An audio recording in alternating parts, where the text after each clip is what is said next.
Good evening. Good evening. Thank you to the Walpole family for sponsoring this evening's shir. It is sponsored in honor of the yahrzeit of David's mother, Masha Bas Yehuda. Her neshama should have an aliyah. Amen.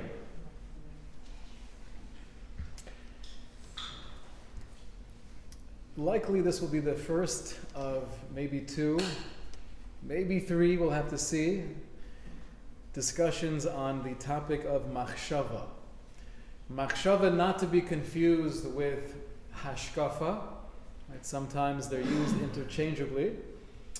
But Hashkafa, meaning thought, the mind, the power of the inner world that can transform our entire experience in life. Everything I do, every moment of communication, every experience of consciousness is all based on, obviously, what's going on within my inner world. You could have two people experiencing the exact same thing. Externally, we're in the same place. We're in the same situation. We're in the same circumstance. But we might be in a different universe from each other, depending on where I am, how am I perceiving what's going on around me, where are you, what's your perception. So when we think about Hashkafas HaTorah, right, the Torah outlook on life, delving into the power and the application of the koach hamachshava, the power of thought, is something that's extremely fundamental and will have ramifications pretty much in everything and anything that we do. The Chafetz Chaim once came to the yeshiva in Slobodka, and he commented, he said, looking around the yeshiva and speaking to the Talmidim and knowing what the altar of Slobodka has created, I'm able to take a young man who comes to yeshiva and be mechazek him and hopefully maintain his level of kedusha and help him along. But there's a unique quality about the yeshiva in Slobodka, which is they have the ability lasso shinui ba'adam. Somehow people come into this yeshiva and they're transformed human beings. They're elevated almost into a different plane of existence.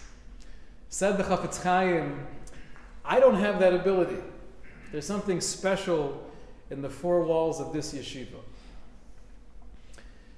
So what was so special? The Sefer Torah Savram, we've quoted from many times before. It was authored by the Mashgiach of Slobodka, Avram Grzinski, Hashem Yaakov Damov. He perished in the Holocaust. And towards the back of the Sefer, there's a section called Derech Aliyah, which really means the way of ascent. Derech Aliyah was written when the yeshiva got together and the Mashgiach, the Torah Savram, was recalling different facets of the altar's personality, the altar of Slobodka. And he mentioned three major chidushim, revolutions that he noticed in the yeshiva. And what I want to do tonight is focus on the first one that he mentioned. And I think this might be one of the key ingredients to what the Chafetz Chaim was observing when he said, there's something about this place that there's a shinui ba'adam, people are transformed when they walk into the yeshiva. So writes the Torah Savram, the first unique quality that the altar of Slobodka was able to infuse in the culture of the yeshiva was machshava, the focus on developing, cultivating, and expanding the way we think and the way we engage in this internal world of our perception of ourselves, of our avodas Hashem, of our interactions. He says, "Machshava shel adam im hi amuka beinyanim ruchnim." if a person is able to train himself or herself to think deeply in spiritual matters, Rav Kocho, that can change you. Machshava shel Torah gam bli musar. Thinking within the realm of Torah, Rav Kocho lahashpia ala adam, has the ability to influence, to have an impact on the person. Machshava tediris, and if I habituate myself to think deeply regarding meaningful things, and I do it consistently, Osa esa adam hadavuk ba la'ish ruchani, that can transform me into a spiritual being. So who am I? What makes the difference? What creates my identity? Am I just an average guy doing regular mundane things, watching the Super Bowl and then talking about it afterwards? Or am I ish ruchani? Am I a spiritual, elevated, angelic human being? What makes the difference? The answer is simple. What do you think about? What's on your mind? It's not about what you do for a living. It's not about where you live. It's not about anything external, but my identity as to whether I'm a mundane, almost secular person, or I'm uplifted and sanctified, is based on what do I think about consistently. Ki ein lecha davar yoser poel al lev ha'adam k'machshava. There is nothing that can have an impact on the heart of a human being like one's thoughts.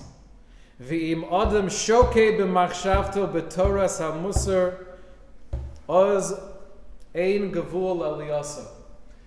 If I am able to transcend some of the narishkeit, some of the distractions of everyday existence, and I could think about and be engaged and absorbed in meaningful, thoughtful machshava, then there's no limit to the level of spirituality I could attain.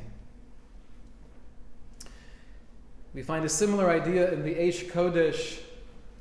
The Eish Kodesh in the section where he speaks about young men who are probably in their 20s and 30s, giving them guidance how to grow in their avodas Hashem. He says the goal is not to be connected only during tefillah and learning, but rather the goal is I should feel a connection always.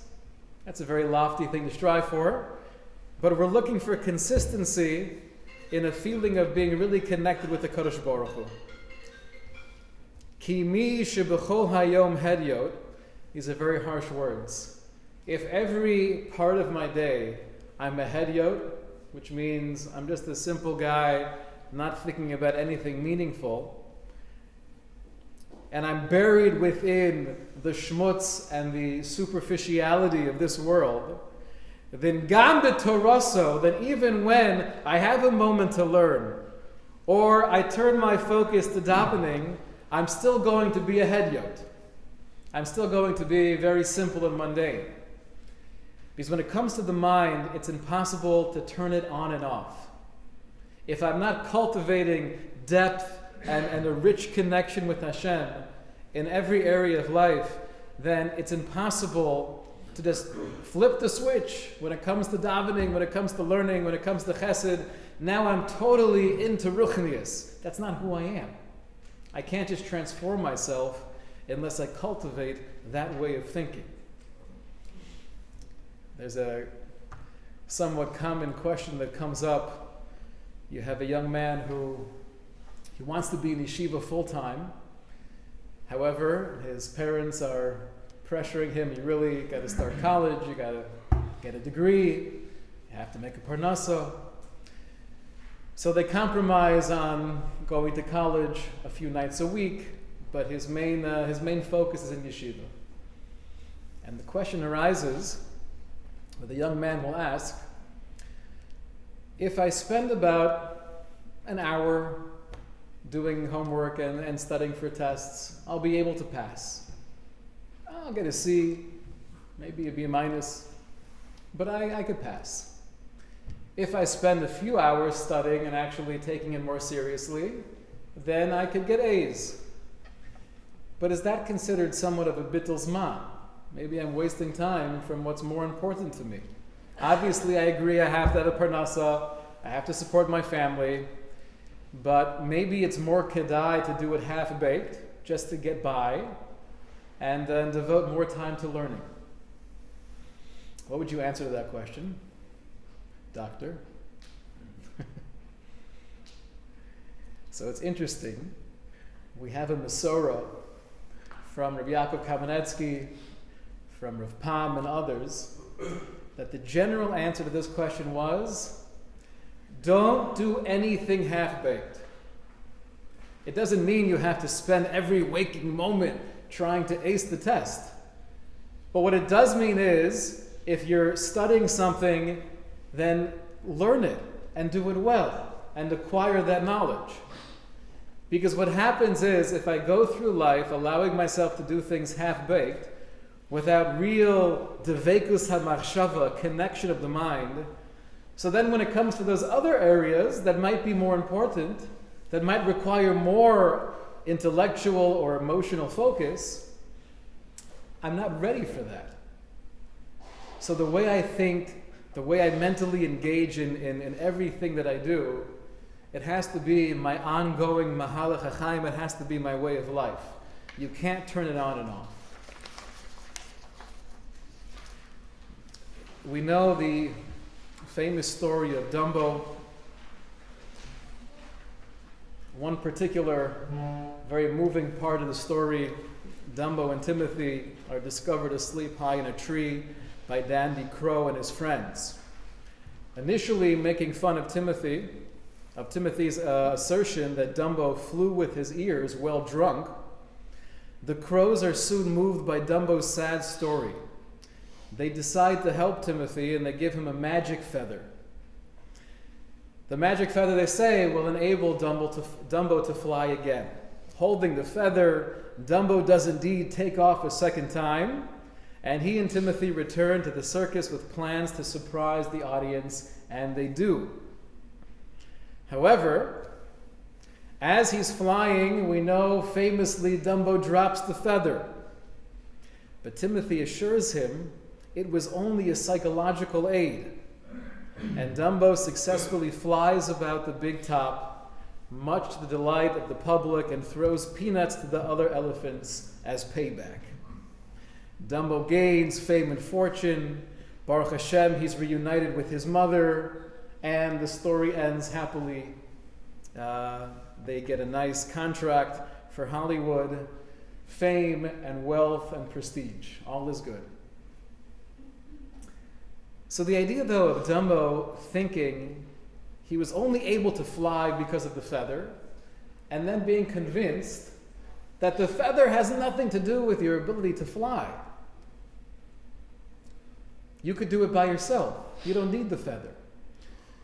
So that might be referred to as the placebo effect, where the treatment or the medication or the activity isn't really doing anything.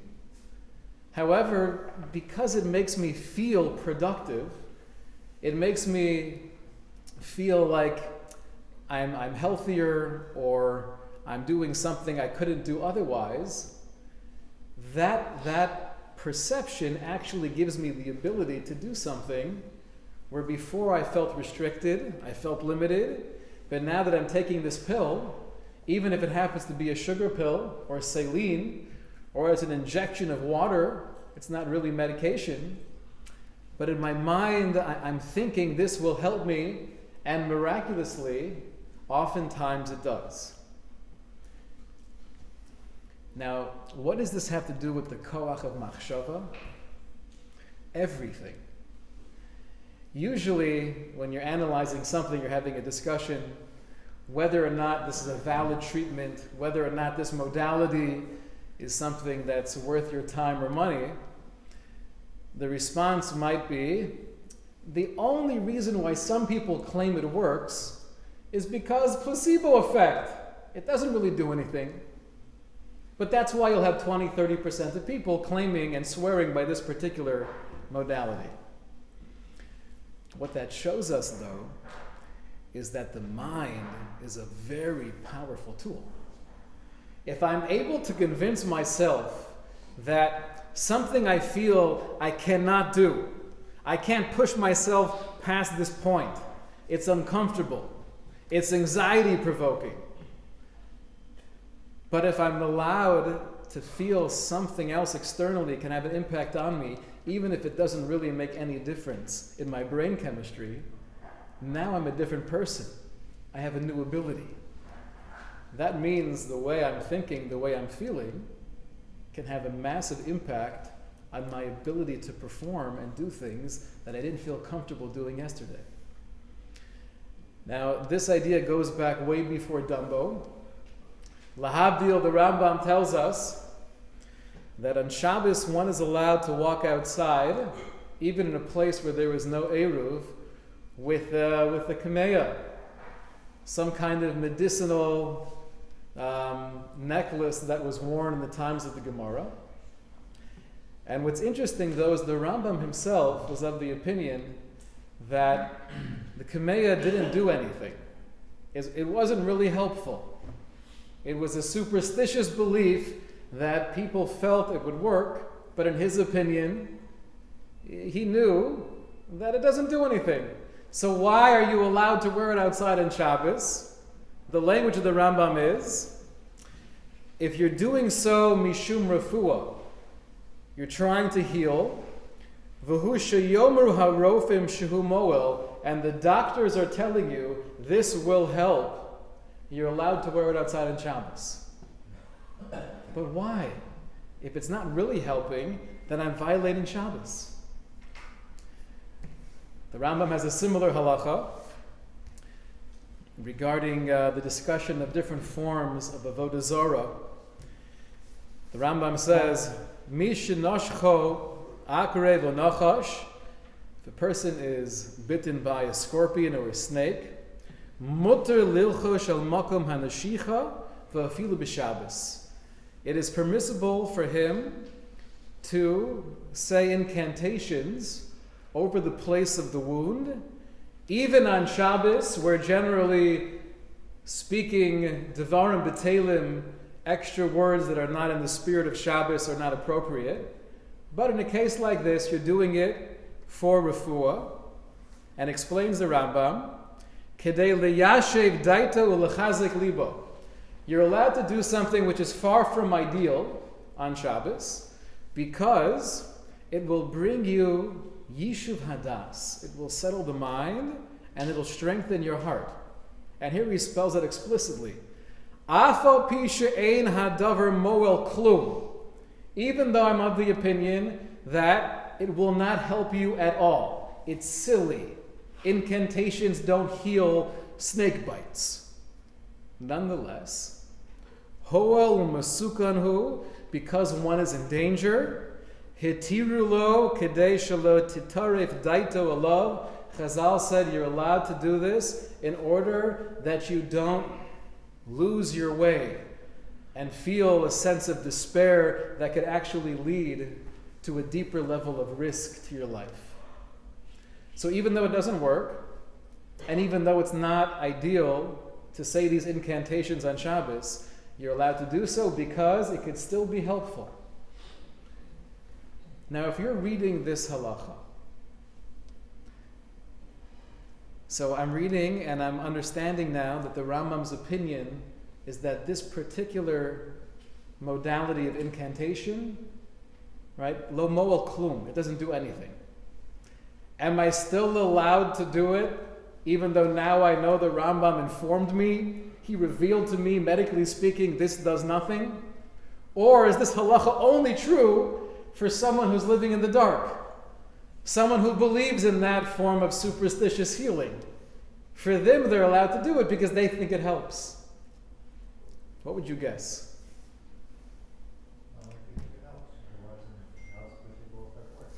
it seems pretty clear from the wording of the Rambam, saying, you're going to read the halacha, and I'm telling you what to do. I'm giving you guidelines how to live life. I'm telling you it doesn't help. It's not going to work. But I'm also telling you you're allowed to do it. Because it could still be machazek libo. It could still give you a sense of security and peace of mind. And we have research on this. Not like the Rambam needs to be supported by research, but there's an interesting article from the Cleveland Clinic that speaks about the placebo effect and how one's mind could be such a powerful tool. Take a look here at page 3. You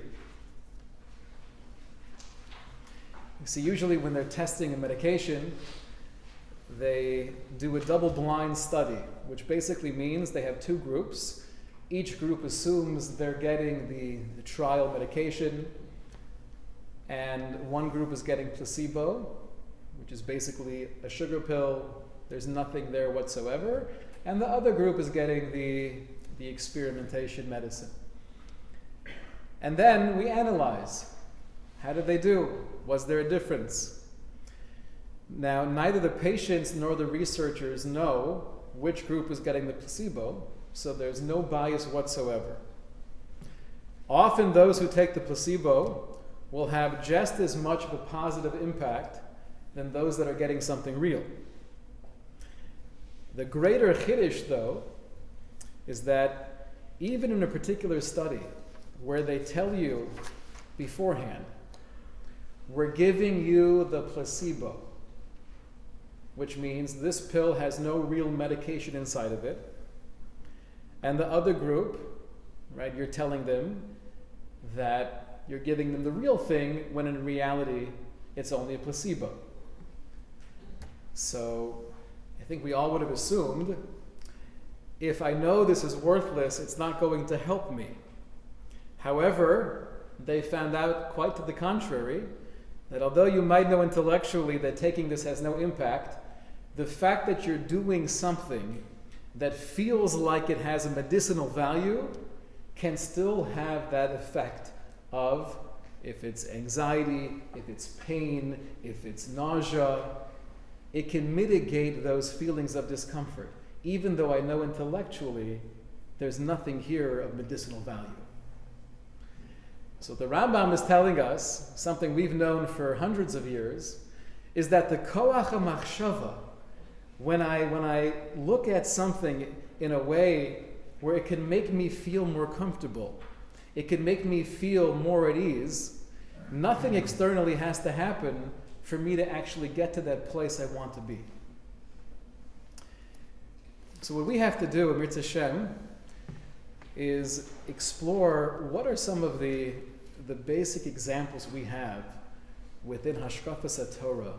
I don't want to call them mind games, but they're forms of meditation where Chazal give us tools, what to think about, how to envision ourselves and the world around us, to be able to accomplish things that otherwise would seem almost impossible.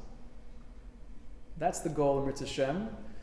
I wanted to start off tonight with one basic guideline, and then we'll continue next week going through some examples of meditations that we find in Chazal, in the Bali Musar, in some of the Svarim of Chasidus. But one starting point. When it comes to this world of machshava, being forceful with oneself is the way to fail. Anything I'm trying to think about, if I try too hard, I'm not going to think about it.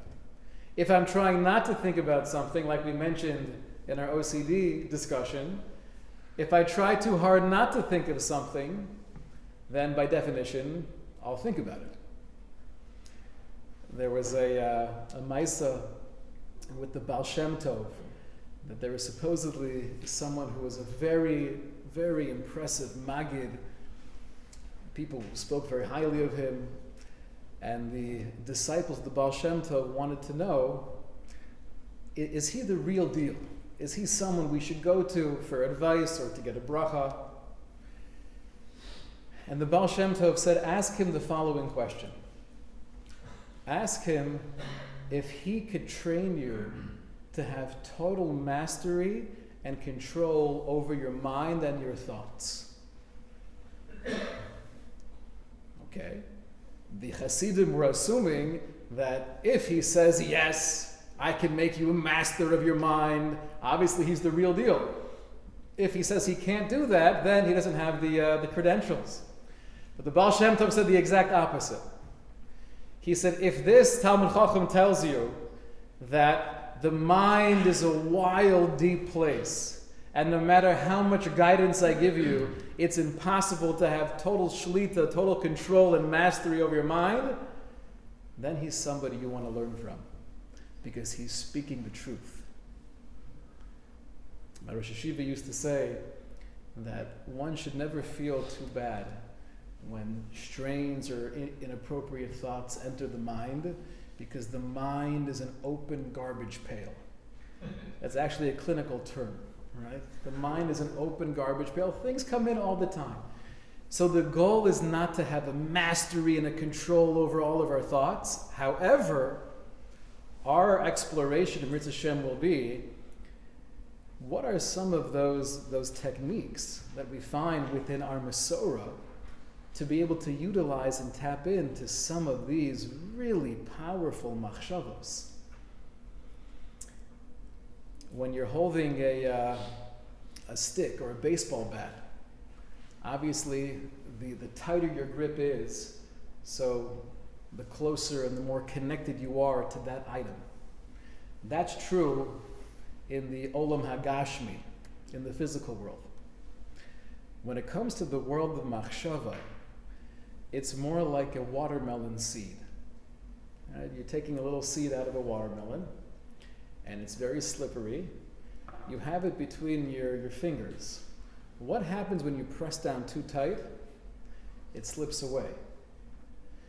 So this is really kind of the backbone, the foundation of how we approach tapping into that wellspring of power of the mind, where it's almost benachas. We go in a very gentle, very laid-back, calm way, and that's how we'll have the most power in utilizing the machshava.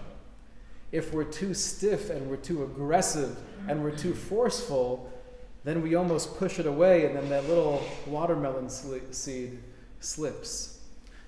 So we have this amazing ability within us.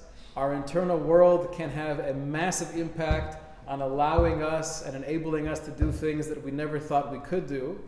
And Mitzvah Shem, I look forward to exploring together some of those examples of meditation and mind games we can play to enhance our avodas Hashem.